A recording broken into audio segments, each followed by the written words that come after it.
Taliwas sa mga balita ngayon na naglalabasan na kung saan di umano'y may relasyon si Kylene Alcantara at Kobe Paras. Ayon sa aktres ni si Kylene, hindi pa umano siya handang pumasok sa bagong relasyon. Ilang buwan matapos nilang maghiwalay ni Mavi Legaspi.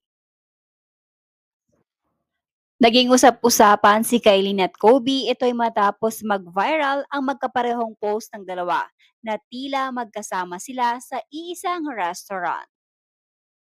Ayon sa panayam kay Kylene, ng 24 oras matapos umano ng relasyon nito kay Mavi, ay nais na daw muna niyang kilalanin pa ang kanyang sarili.